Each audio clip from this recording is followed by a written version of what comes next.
Քիմիայի օնլայն պարապմունքների, քիմիայի և կենսաբանության խնդիրների և վարժությունների վիդեոլուծումների համար զանգահարել վիդեոյի նկարագրությունում նշված հեռախոսահամարով։ Այս փոքրիկ վիդեոյում կքննարկենք քիմիական տարրերը։ Ատոմամոլեկուլային ուսմունքի տեսանկյունից ատոմի յուրաքանչյուր տեսակը կոչվում է քիմիական տարր։ Ատոմի կարևորագույն բնութագիրը միջուկի լիցքն է, որը դրական է, և այն հավասար է տարրի կարգաթվին։ Օրինակ, ջրածնի կարգաթիվը 1 է, հետևաբար միջուկի լիցքը +1 է։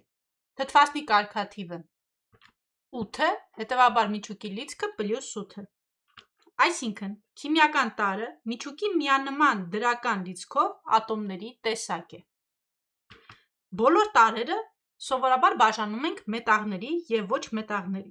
սակայն դա պայմանական բաժանում է։ Որոշակի պայմաններում որոշ մետաղներ կարող են ցուցաբերել ոչ մետաղների հատկություններ և որոշ ոչ մետաղներ մետաղների հատկություններ։ Եթե մի հատկությունը ուժեղանում է, ապա հակառակ հատկությունը թուլանում է։ Երկրակեղևում ամենատարածված տարրը թթվածինն է, որը կազմում է երկրակեղևի զանգվածի մոտ 47%, ապա սիլիցիումը, ալյումինը, երկաթը, կալցիումը, նատրիումը, կալիումը, մագնեզիումը, հետո նոր ջրածինը։ Այսինքն տարրերը երկրակեղևում անհավասարաչափ են բաշխված։ Նշված 9 էլեմենտները կամ տարրերը կազմում են երկրակեղևի զանգվածի 99,52%-ը։ Բնության մեջ ամենատարածված տարրերը փոքր ատոմական կշռով տարրերն են, իսկ օրգանիզմներում բացառապես գերակշռում են թեթև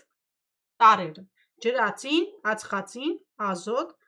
թթվածին։ Տիեզերքում նույնպես ամենատարածվածը ջրածինն է, ապա հելիումը։ Հաջորդ վիդեոյում կխոսենք պարզ և բարդ նյութերի մասին, ինչպես նաև ալոտրոպիայի մասին։